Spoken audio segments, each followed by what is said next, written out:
బాలీవుడ్ నటుడు సైఫ్ అలీఖాన్ పై దాడి ఘటనలో కీలక పరిణామం చోటు చేసుకుంది. సైఫ్ పై దాడి చేసిన నిందితుడిని పట్టుకున్నారు ముంబై క్రైమ్ బ్రాంచ్ పోలీసులు. బాంద్రా పోలీస్ స్టేషన్లో నిందితుడిని విచారిస్తున్న పోలీసులకు కీలక విషయాలు చెప్పినట్లు సమాచారం. సైఫ్ ఉంటున్న ఇంట్లో ఎలాంటి సెక్యూరిటీ లేకపోవడంతోనే తాను ఆ ఇంట్లోకి చొరబడినట్లుగా దుండగుడు విచారణలో వెల్లడించినట్లుగా తెలుస్తోంది.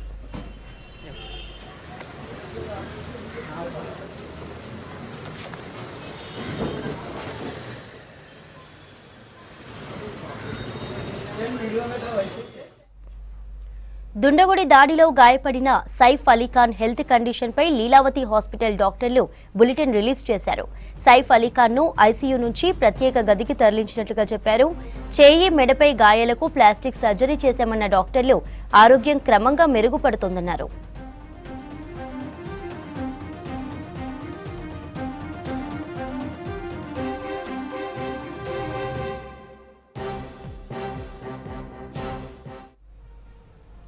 బాలీవుడ్ నటుడు సైఫ్ అలీఖాన్ పై దాడి ఘటనలో కీలక పరిణామం చోటు చేసుకుంది. సైఫ్ పై దాడి చేసిన నిందితుడిని పట్టుకున్నారు ముంబై క్రైమ్ బ్రాంచ్ పోలీసులు.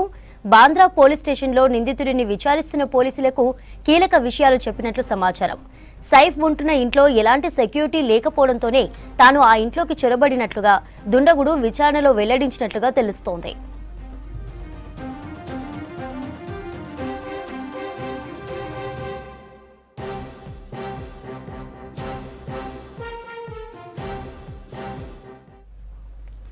ఇక దుండగుడి దాడిలో గాయపడిన సైఫ్ అలీఖాన్ హెల్త్ కండిషన్ పై లీలావతి హాస్పిటల్ డాక్టర్లు బులెటిన్ రిలీజ్ చేశారు. సైఫ్ అలీఖాన్ ను ఐసీయూ నుంచి ప్రత్యేక గదికి తరలించినట్లుగా చెప్పారు. చేయి మెడపై గాయాలకు ప్లాస్టిక్ సర్జరీ చేశామన్న డాక్టర్లు ఆరోగ్యం క్రమంగా మెరుగుపడుతోందన్నారు.